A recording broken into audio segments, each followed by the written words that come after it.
Tadia Hao, bienvenue les maniaques du chinois, j'espère que vous allez bien, j'espère que l'apprentissage de votre chinois se passe super bien. Comme vous l'avez vu dans le titre de cette vidéo, aujourd'hui nous allons parler de vivre en Chine, les avantages et les inconvénients selon mon expérience, selon mon vécu, tout simplement en tant que résident étranger en Chine premièrement et deuxièmement en tant qu'étudiante étrangère en Chine. Donc je vais vous donner mon expérience, ce que j'ai aimé, ce que j'ai pas aimé et nous verrons ça tout de suite dans cette vidéo. Mais avant de continuer, n'oubliez surtout pas de télécharger mon guide des 8 règles de grammaire que vous devriez absolument connaître lorsque vous apprenez le chinois. Le lien est juste en bas dans la barre de description. Laissez vos sujets de vidéo, vos questions juste en bas dans les commentaires et aussi partagez la vidéo.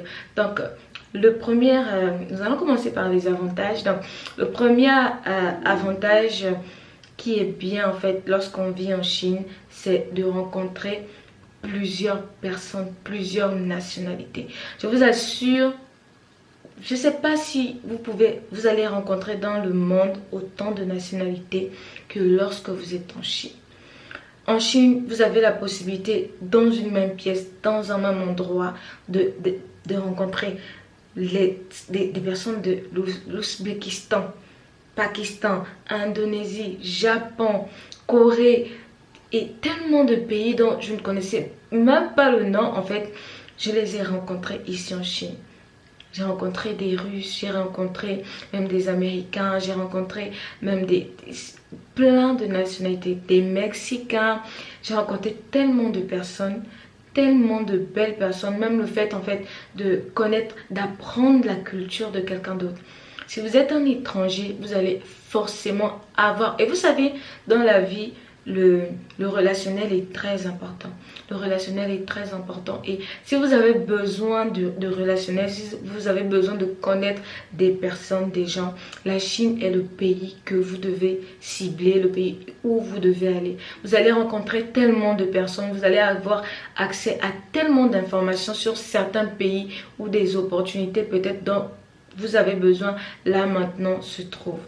Donc ça c'est le premier avantage que moi j'ai trouvé ici en Chine, c'est vraiment le fait de retrouver plusieurs nationalités, plusieurs cultures différentes, plusieurs amitiés, plusieurs relations, plusieurs contacts et qui sont là à vie en fait.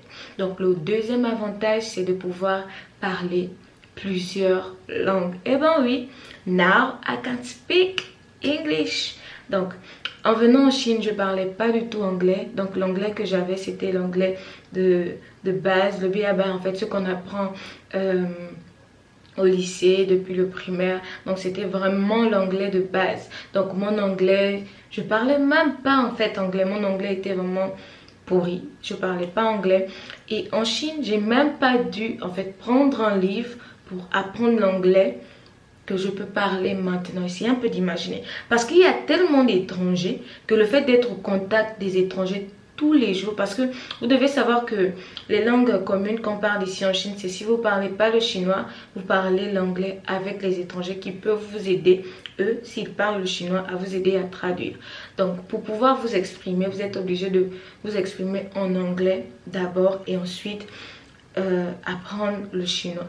Donc j'ai appris le chinois sur le tas. Vous n'avez même pas, j'ai pas pris un livre, je vous assure, pour apprendre l'anglais. J'ai appris l'anglais dans le tas, comme ça. Et c'est venu au fur et à mesure.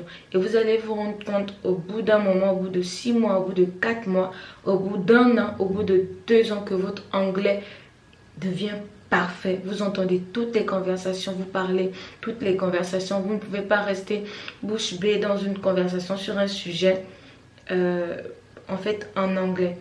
Donc ça c'est le deuxième avantage, le fait de pouvoir parler plusieurs langues.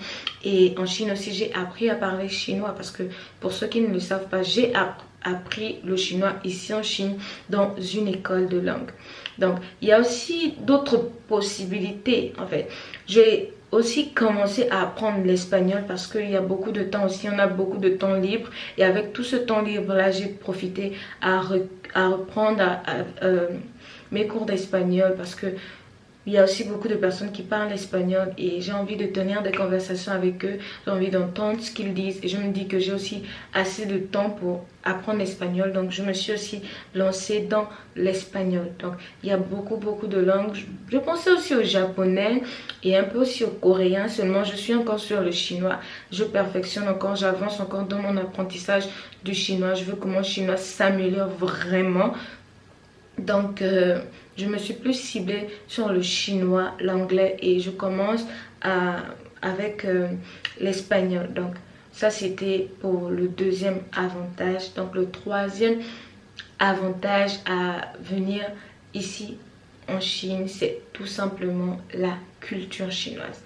La culture chinoise est tellement différente, tellement belle et elle est belle et comme aussi on apprend tous les jours. Et vous allez comprendre aussi ici en Chine que chaque province a sa culture. Même pour les Chinois, si vous demandez à un Chinois, explique-moi ça ou explique-moi ça, il va vous dire non, tu n'as pas besoin d'étudier la culture parce qu'elle est tellement complexe, il y a tellement de choses. Donc, n'essayez pas aussi de trop vous focaliser en fait sur trop dans ce qui est trop traditionnel. Appréciez les plats chinois, allez-y visiter en fait des places chinoises pour apprendre sur la culture, allez-y visiter les temples, allez-y visiter les musées, parlez avec les Chinois, posez-leur des questions en fait sur leur culture et vous allez apprendre.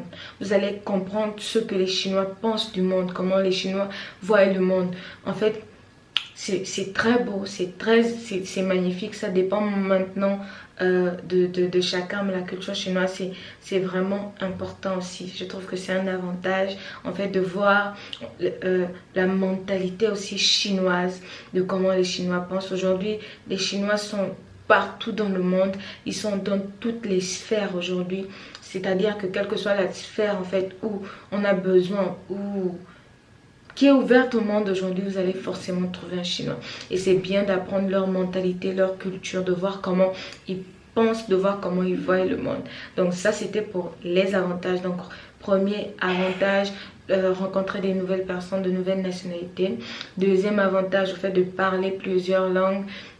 Troisième avantage, le fait de la culture chinoise. Je veux même encore ajouter un avantage, donc l'ouverture ou la possibilité en affaires, donc d'avoir des affaires en fait, du business, du tangible. Vous êtes sur place en Chine, vous vivez en Chine, vous avez la possibilité de voir et de copier parce que la Chine aussi est un peu avancée et vous pouvez en fait prendre ce qu'il n'y a pas ou prendre une idée qu'il y a ici en Chine et aller la développer où vous êtes, ou encore les opportunités dans l'import-export. C'est vraiment très important. Il y a beaucoup d'avantages à vivre ici en Chine. Mais on va s'arrêter à ces 4 avantages-là. Et maintenant, nous allons rentrer dans les inconvénients.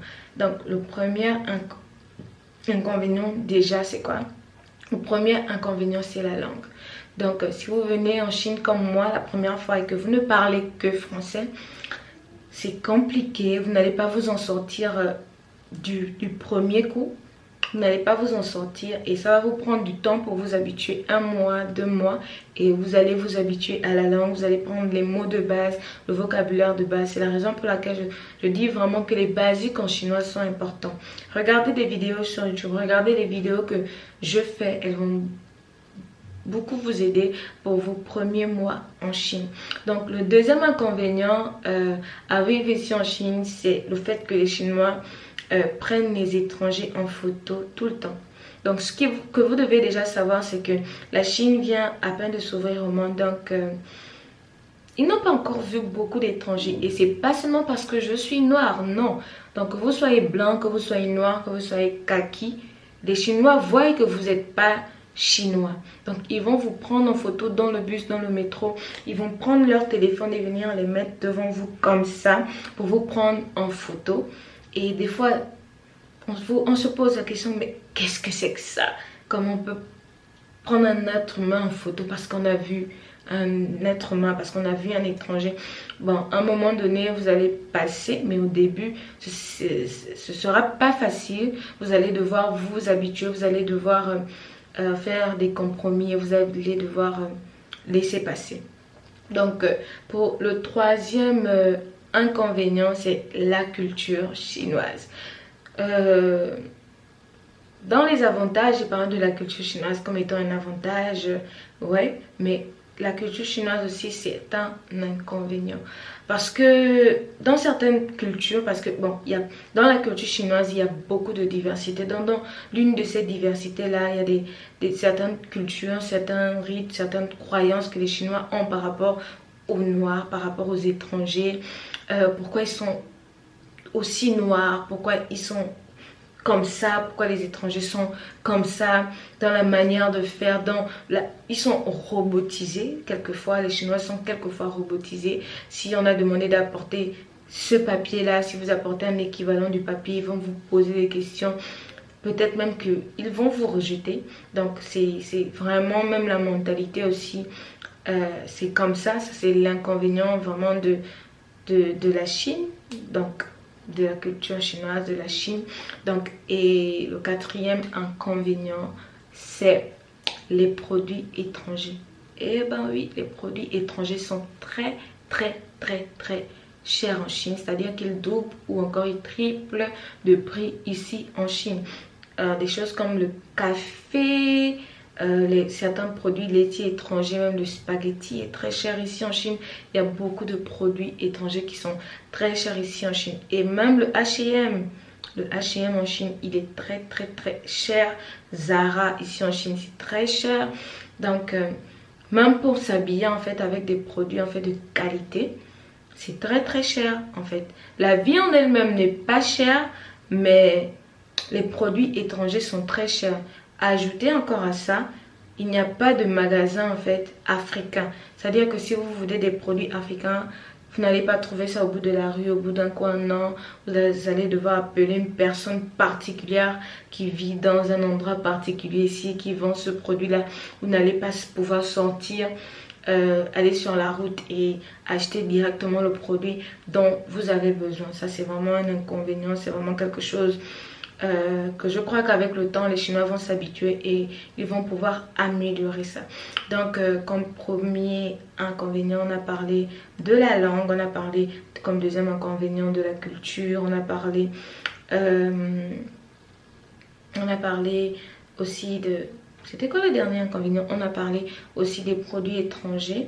J'espère que j'ai fait le tour. Donc c'était pour ça les avantages et les inconvénients. Donc ça, je le dis bien, c'est selon mon expérience. Donc, j'espère que cette vidéo a pu vous servir, qu'elle a pu vous plaire. Si elle a pu vous plaire, n'oubliez pas de la liker, de la partager, de laisser vos sujets de vidéo juste en bas dans les commentaires. Et puis, on se dit à la prochaine vidéo. 再见